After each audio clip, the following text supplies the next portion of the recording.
Olhai os lírios do campo e um homem sem propósito é o primeiro conteúdo para o nosso canal. E eu estou a caráter aqui com a minha blusa, gente, de lírio, porque tudo aqui é com propósito para vocês. Bom, já vamos contextualizar aqui para vocês. Quem é Eugênio Fontes? Eugênio Fontes é apresentado aqui logo na sua infância. Ele é um menino pobre, é um menino que se sente vitimado pela sociedade e que nunca é grato, nunca está satisfeito com a realidade ao seu redor. E não, isso não é uma coisa boa necessariamente. Ele é uma persona não grata.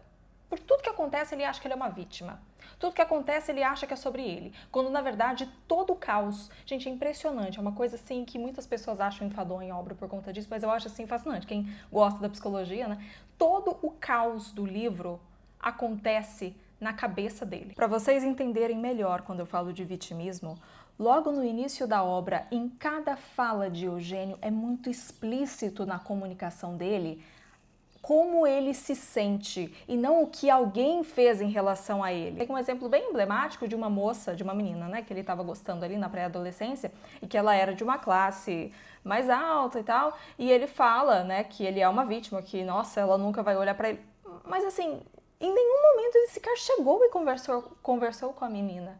Em nenhum momento ele se apresentou, às vezes ela nem olhava para ele porque ela não sabia nem quem ele era. Ele vivia se escondendo, ele vivia se sentindo menos. E como você se sente, o pensamento que você tem a respeito de si, é aquilo que você está comunicando para as pessoas. Então, ele é uma vítima, ele sempre perde, porque a vítima ela sempre perde, ela nunca ganha, porque ele se comporta dessa forma e não porque as pessoas o tratam assim.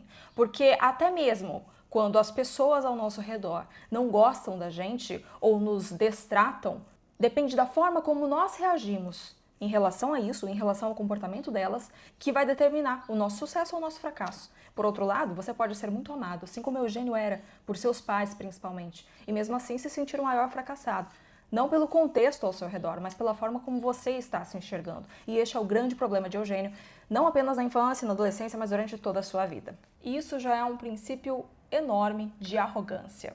Aí você me fala, arrogância, Fabi, mas que coisa estranha, ele não é um menino pobre? Você não falou que ele é um menino pobre? Mas arrogância não tem nada a ver com classe social. Arrogância tem a ver com caráter, e caráter não tem a ver com classe social. Uma pessoa que ela é arrogante aqui, no pouco, ela vai ser arrogante no muito e vice-versa. Uma pessoa que é humilde no pouco, ela vai ser humilde no muito. E Eugênio, ele já mostra sinais de arrogância logo quando ele é pequeno, quando o grande objetivo dele é ser médico, mas não para salvar vidas. Ele quer ser médico porque ele quer ter fama, ele quer ter nome, ele quer ganhar dinheiro. Este problema de Eugênio resulta em uma enorme falta de propósito real na vida.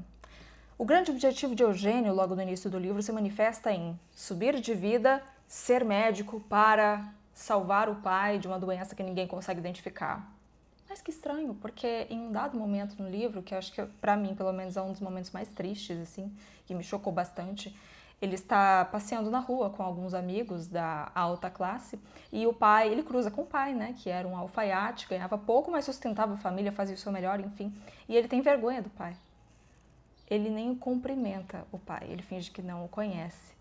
Um tanto contraditório, né? Eu quero ser médico para salvar meu pai, na verdade isso é uma desculpa socialmente aceita. Quantos de nós não fazemos isso?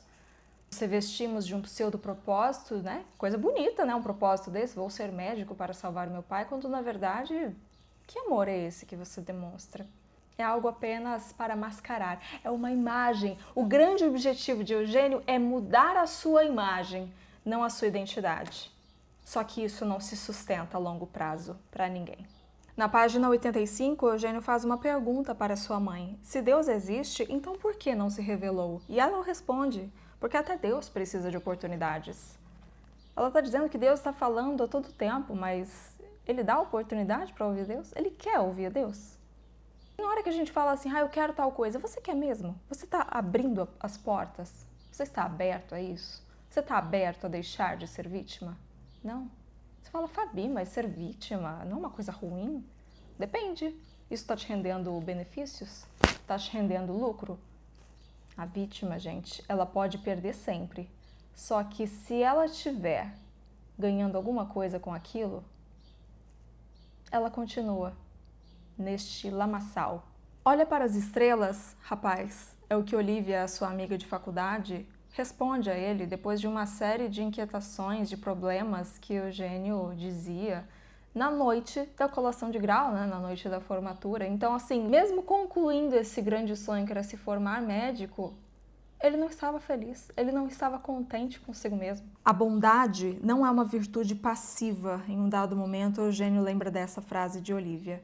Como era fácil ser mal e como era ainda 1000 vezes mais fácil ser indiferente.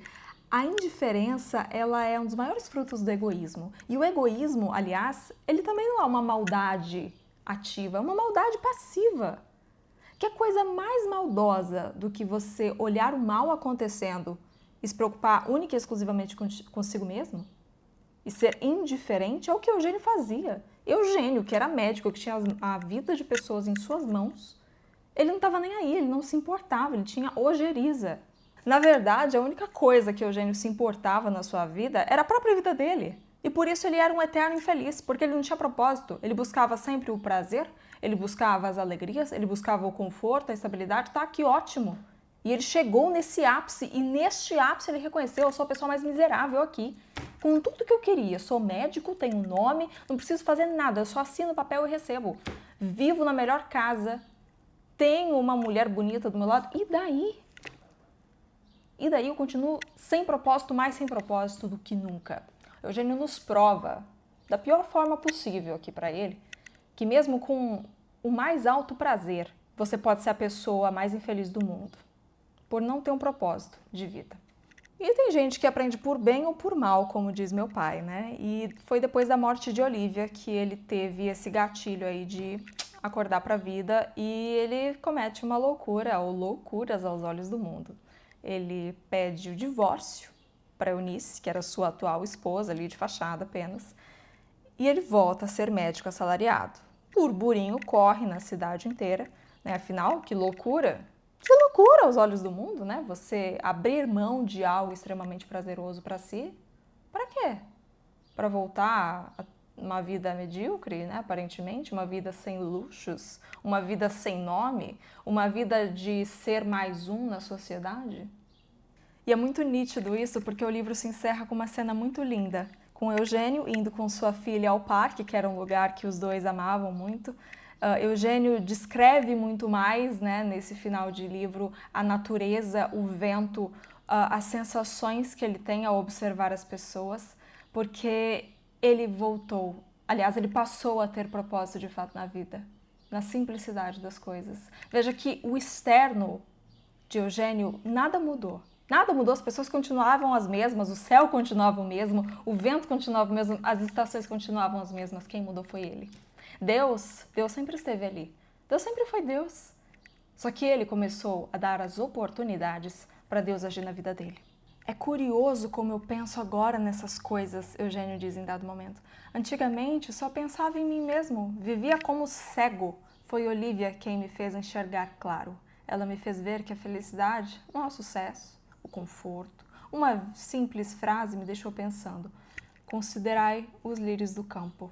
Eles não fiam, nem tecem, e, no entanto, nem Salomão, em toda a sua glória, se cobriu como um deles. Olhai os lírios do campo. Uma pessoa cujo único objetivo de vida é o prazer, é o conforto, vai ler esse livro aqui e vai, de fato, achar enfadonho, vai achar chato, triste, sei lá, mas uma pessoa que entende o real sentido da vida, ou que está aberta, que está dando as oportunidades para isso, vai se emocionar muito. É um livro muito lindo. Porque é um livro, assim, que não tem grandes acontecimentos externos, mas internos. Deus falou muito comigo através desse livro, e eu espero que fale com você também. E que esta reflexão, que esta análise aqui, essas várias reflexões, né, tenham te instigado a refletir mais sobre a sua vida e também a ler a obra. A análise de Olhai os Lírios do Campo foi o nosso primeiro conteúdo, o primeiro vídeo aqui para o nosso canal do YouTube, e eu espero que vocês tenham gostado. E se vocês tiverem mais sugestões, comentários, o que vocês quiserem de tema, podem colocar aqui, que vai ser um prazer gravar para vocês, conversar com vocês. Esse é o propósito aqui deste canal. Um beijo e até mais propósitos!